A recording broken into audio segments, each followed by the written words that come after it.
मैं आपसे निवेदन करता हूं, आदमी किसी चीज पर ध्यान दे या ना दे, आदमी को अपने खान पान पर ध्यान जरूर देना चाहिए, क्योंकि भोजन से रक्त बनता है, भोजन से मांस बनता है, भोजन से सप्त धातुएं बनती हैं, भोजन से रक्त का निर्माण होता है, और जैसा रक्त होता है वैसे विचार पैदा हो जाया करते हैं, और जैसा विचार होता है वैसा ही आदमी का व्यवहार बन जाया करता है, और जैसा व्यवहार होता है वही आदमी के संस्कार बन करके खड़े हो जाते। ध्यान, भोजन पे बहुत ध्यान रखना। महिलाओं से मेरा निवेदन है, जिसका खान पान शुद्ध होता है उसकी खानदान शुद्ध हुआ करती है। ध्यान रखिए, खान पान से खानदान का बड़ा रिश्ता है। मांसाहार आर्यों का भोजन नहीं है। आप आर्य कहलाते हैं, आर्य खंड में रहते हैं, ये आपका भोजन नहीं है, ये तो मिलेच्छों का भोजन है, ये पुण्यात्माओं का भोजन नहीं है, ये तो पापियों का भोजन है। शाकाहार उत्तम आहार, मांसाहार इस देश के लिए बहुत बड़ा कलंक है। ध्यान रखिए, आज अस्पतालों में जाकर के देखना तो शाकाहारी पेशेंट कम मिलते हैं, मांसाहारी पेशेंट ज्यादा मिला करते हैं। कैंसर की शिकायत है, टीबी की शिकायत है, ध्यान रखना, बीपी की शिकायत है, ये मांसाहारी लोगों को ज्यादा हुआ करती है। ध्यान रखिए, जो मांस भक्षण करते हैं उनसे अस्पताल भरे पड़े हैं। ध्यान रखना। मान्यवर, आपसे मेरा एक निवेदन है, बड़ी विनम्रता के साथ खान पान पर विशेष ध्यान दीजिए। क्या खाना, कब खाना, कैसा खाना, कितना खाना, ये भोजन के लिए विचार करना है। क्या खाना, कब खाना, कैसा खाना और कितना। पशु को डालते जाओ डालते जाओ डालते जाओ, वो मना ही नहीं करता है, खाते जाता है खाते जाता है। पशु के पास तो इतना भी विवेक नहीं है, उसे प्यास लगती है तो नाली का पानी पी लिया करता है, उसे प्यास लगती है गटर का पानी पी लिया करता है। लेकिन मनुष्य को प्यास लगती है, प्यासा मर जाएगा लेकिन नाली और गटर का पानी पीने को तैयार नहीं हो। मनुष्य विवेकवान है, मनुष्य ज्ञानी है, जानवर अज्ञानी है, वो कुछ भी खा सकता है। आदमी के साथ ऐसा क्या खाना और क्या नहीं खाना, ये विवेक जागृत करो। प्रकृति ने तुम्हें शाकाहारी बनाकर भेजा है, मांसाहारी नहीं बनाया है। प्रकृति का नियम है, जो जैसा होता है उसे वैसा बना के भेजते हैं। जो मांसाहारी होते हैं उनके आगे के 4 दांत बड़े नुकीले हुआ करते हैं। अपने देखना, देखो घर जाके कैसे हैं दांत, शाकाहारियों जैसे हैं या मांसाहारियों जैसे हैं। मांसाहारी प्राणी जब पानी पीता है तो जीभ से चाट के पीता है, और शाकाहारी होता है वह चाट कर पानी नहीं पीता है, वह तो घूंट घूंट पानी पिया करता है। गाय पानी नहीं चाटती है, बकरी पानी नहीं चाटती है, हाथी पानी नहीं चाटता है, शेर चाट के पीता है, बिल्ली चाट के पीती है, कुत्ता चाट के पीता है। ये अंतर है एक शाकाहारी और मांसाहारी में। आप कैसे पानी पीते हैं बताइए, कैसे पीते हैं पानी? जीभ से चाट के या घूंट घूंट पिया करते हैं? तो आप शाकाहारी हैं। गाय कभी चाट के नहीं पीती पानी, भैंस नहीं पीती। शाकाहारी प्राणी जो भी होंगे वो चाट के पानी नहीं पीते हैं। मांसाहारियों के नाखून की बनावट अलग होती है, वह नुकीले होते हैं और घूम जाया करते। आपके नाखून तो ऐसे नहीं है ना, तो भगवान ने आपको मांसाहारी बनाया है या शाकाहारी बनाया है? जरा ईश्वर से जाके पूछना। मांसाहारी प्राणियों की आंखें रात के अंधेरे में लाल चमका करती हैं, शाकाहारी की नहीं चमका करती हैं। आपकी आंख अंधेरे में चमकती है या नहीं चमकती है? विचार करिए। प्रकृति ने आपको शाकाहारी बना करके भेजा हुआ है।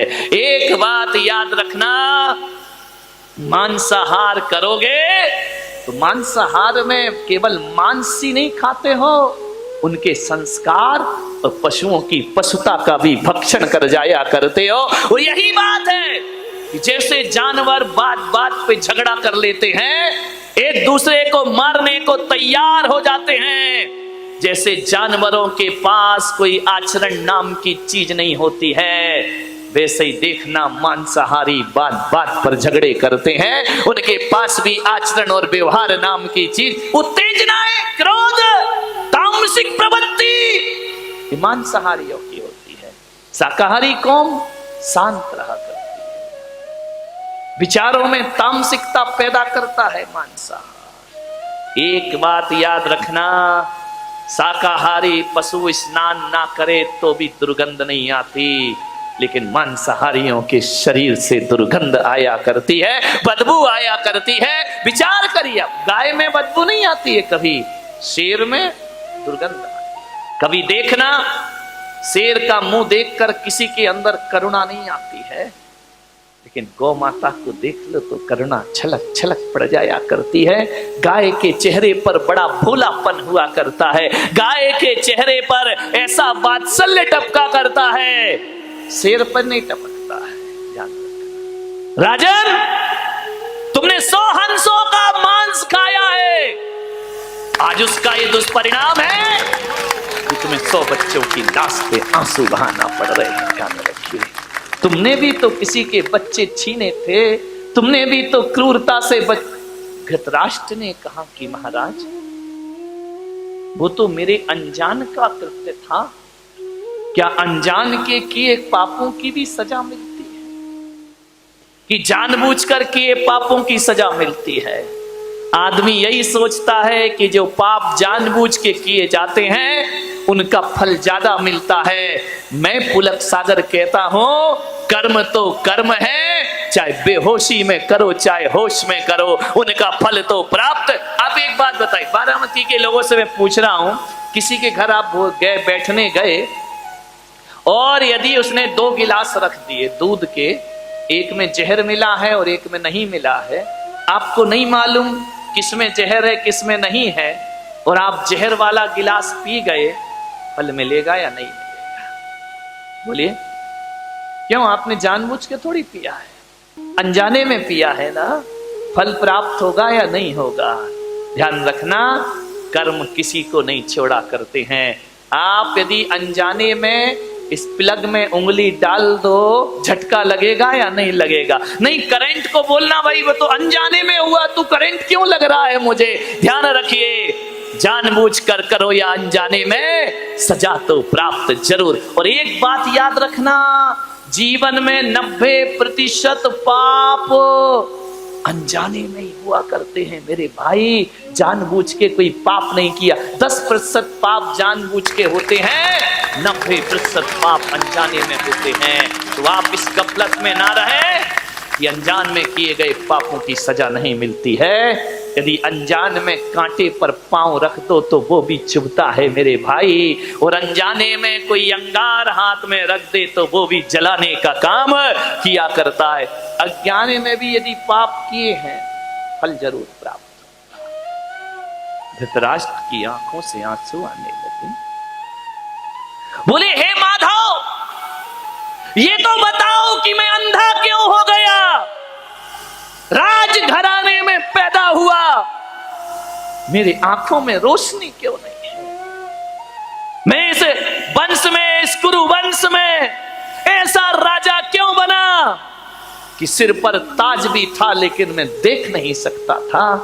कृष्ण ने कहा, इसके भी जिम्मेदार तुम ही हो, क्योंकि जब वो रसोइया मांस खिलाते रहा तो तुम अंधे बनकर के खाते रहे।